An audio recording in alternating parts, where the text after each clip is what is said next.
اگر آپ مولا علی کے اوپر کوئی جھوٹ باندھیں گے نا، میں مولا علی کا دفاع کروں گا، میں کہوں گا یہ مولا علی نے نہیں فرمایا. لیکن اگر آپ عبد القادر جیلانی، معین الدین چشتی، علی حجویری، سلطان بہو، فرید الدین گنج شکر، ان کی کوئی بکواسیات میرے سامنے لا کے رکھیں گے نا، اور آپ کہیں گے کہ انجینئر صاحب ان کو بزرگ مان لیں، آپ کہیں انہوں نے نہیں فرمائی، یہ مجھے کوئی چیز مجبور نہیں کرتی. کیوں؟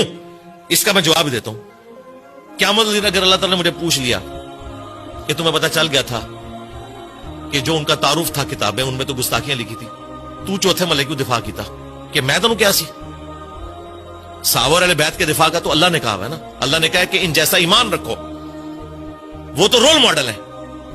اب مجھے بتائیں کیا بریلوی ایسے تھانوی کے ایمان کے قائل ہیں؟ وہ کہتے ہیں جی بے شک 2000 کتابیں لکھی ہیں، حفظ الایمان میں اس نے گستاخی کی ہے. تمہیں چبھ رہی ہے نا، تو مجھے بھی تمہارے بابوں کی گستاخیاں چبھتی ہیں. تم ایسے تھانوی کو مان لو نا ولی اللہ، کبھی نہیں مانیں گے. وہ تو حکیم الامت مانتے ہیں دیوبندی، تو میں تمہارے بزرگوں کو کیوں مان لوں؟ میری بھی آپ مجبوری سمجھیں. میں اگر ان بابوں کو جنہوں نے اپنے ناموں کے کلمے پڑھائے ان کی کتابوں میں یہی تعارف لکھا ہوا ہے اگر مانوں نا، میں خود اپنے ایمان سے فارغ ہو جاؤں. ہاں یہ میں نہیں کہہ سکتا کہ انہوں نے نہیں کیا ہوگا، کیونکہ خود حنیف قریشی مان رہے کہ بایزید کے منہ سے اللہ بول رہا تھا کہ میرا جھنڈا محمد کے جھنڈے سے بڑا ہوگا. اب یہ منجی ٹھکوا رہے ہیں بایزید بستامی کی. کون؟ حنیف قریشی صاحب. حنیف قریشی کا کام تھا، وہ کہتا کہ یہ غلط عبارت ہے، اس نے کہا نہیں میں اس کی تعویل کروں گا، یہ وحدت الوجود کا عقیدہ ہے. اب مجھے بتائیں، میں نبی علیہ السلام کا